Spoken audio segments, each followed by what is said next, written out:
You touch on the sabotage. So there's the 2009 Brownlow incident. But It's pretty funny, wasn't it? I was on. it was a good night. It was a great night. Yeah, it was a good night. I can't really remember it, but I think it was good. I think we saw that you probably weren't going to remember it. But and then leave Carlton, go to the Lions. Yeah. 2010. You go into rehab for gambling. Yeah, I was more. No, I was. So the actual story goes. I actually don't know why I was in rehab. Yeah. So were you advised that that was something you had to do? No. So what happened was, it was the 2010, going in 2010. So it was New Year's Eve. Yep. And we'd been at Brownie's house. I'd flew back that day. We were at Brownie's house for a party, and he was like, "Mate, don't go out tonight. Just make sure you go home." Yeah, okay. It's New Year's Eve. So I went out with a few of the boys down the valley, and but the only time I've ever been arrested. It was about 2 a.m, and the cops pulled me up I was walking across the road with like 7 other players, and they got me for jaywalking. So I think I might have been targeted, not sure. But then they put me in the divvy van, and then I was like yelling out. So I don't know what was going on. But the boys were saying, "Mate, jaywalking, come on, it's New Year's Eve." And then they got me for being drunk in a public place. New Year's Eve. Yep. Hello. Like the majority. Like everyone else there. Anyway, so they locked me up at the watch house, and there's footage of me coming out of the watch house. And I'd actually got really fit over that summer. They got a watt bike down in Melbourne. I was under 100 for the first time I was really fit. I was like, I'm going to have a really big preseason because I just had a groin reconstruction. And so the last game I ever played was round 17 against Melbourne. My legs got split and the leg was dangling, and I had a full groin reco. I thought you were talking about enlarging. Yeah, they probably could have done that too. They didn't help that out when they were under there, which would have been handy. And I remember the cops come in and said, "Oh, your mates are here to get you out." And I was in this cell by myself, and I'm thinking, shit, thank God. And I walk out, and it was Alistair Lynch, who was my manager. They walk me out, and there's media everywhere. And then we go in the Hyundais. They pick us up, and they said, I don't know, it was about 9 o'clock or something, 9:30. And they said, "What do you want to do?" And I said, "I'm really hungry." And I said, "Man, I'm really hungry. I need to eat." And they said, "What do you want?" And I said, "I want some Chinese." So we went to this Chinese restaurant, and I ordered a beef and black beans, fried rice, and 4 fried dim sims. And I'm thinking, this is weird. There was like a few people there. And then I started eating it, finished it, and then they go, "Righto, we're putting you in for a week into a mental clinic in New Farm." And I said, "Well, fuck, thank God I had some Chinese then, because the food ain't going to be good there." And then they dropped me off, and I reckon for 2 days, because they put you on some drugs and stuff, I didn't know where I was. And they had Brian Free written on my food because they bring it into your room and stuff. Yeah. And I was in and out of sleep because of the drugs they were giving me. And because when the first week you're there, the first 3 days you're there, you're under 24-hour surveillance. You're on suicide watch. Yeah. And then it goes in grades like 5, 4, and you work your way down. So I didn't know what was going on. Had no phone, no nothing. And we'd had a pretty big night the night before, or the New Year's Eve. So I literally had no idea where I was. And I'm reading the food, and it had Brian Free written on it. I'm thinking, who the hell's Brian Free? Anyway, they kept calling me Brian. And I'm like, my name's not, I thought I died. I actually thought I was dead, and this was like heaven. I'm in the hospital heaven. They're like trying to like make me not go to like devil land or something. This is what I was thinking in my head because I'm off my face.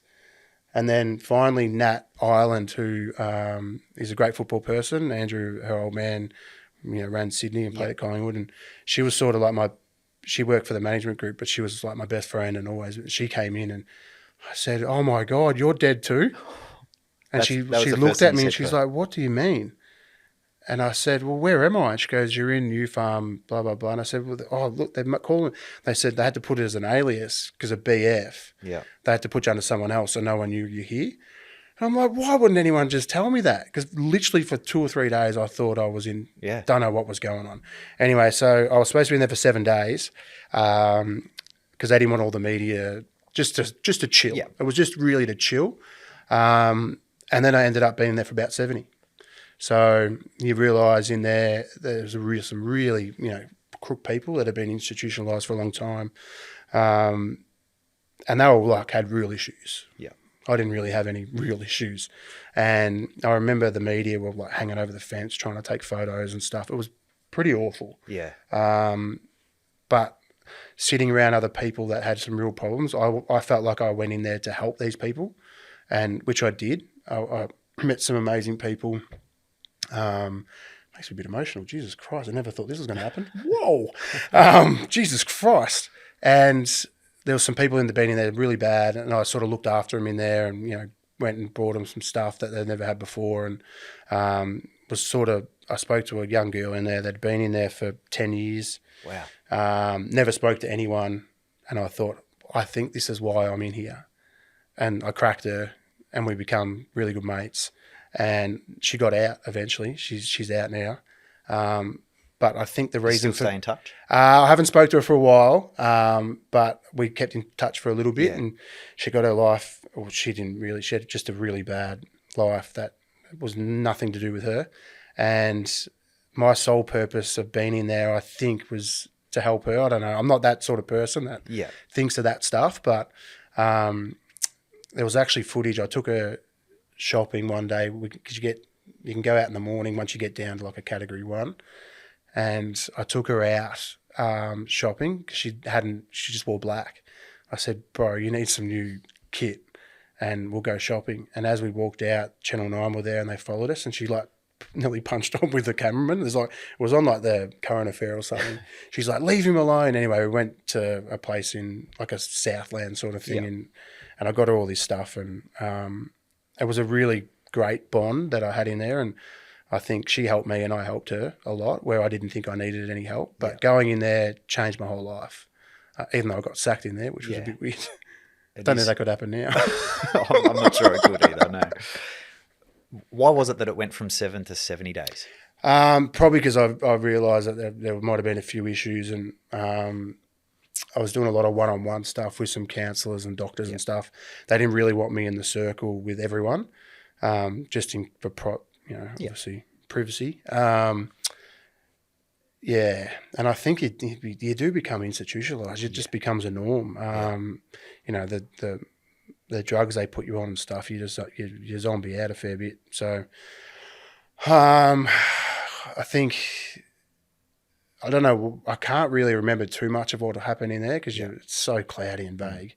Was there one particular aha moment that you go, well, outside of finding a purpose in, you know, putting my arm around, I assume she was a younger girl. No, she was about the same age. Yeah. But almost like that brotherly figure. That was a big moment being in there because I was like, this is but it gave me drive in there. You know, we're sports people. We need the drive. And in there, if I didn't have that, I just would have just been, I'm just here. You know, and I lost everything. Had no drive. And then I was like, snap out of this, man. Like, these people are crook. You're not. Like, you've had all this, you've lost, but I've got family at home, got my wife and kids. Like, man up. Like, get out of here. Yep. Get your life back on track. Footy's not. I was only 29, man. Like, still young. I was still young. Not even 30 yet. And try and make something of life. Otherwise, I could be cooked. Yeah. And then I got out, and I think Alex come up and got me, and then my whole new life started.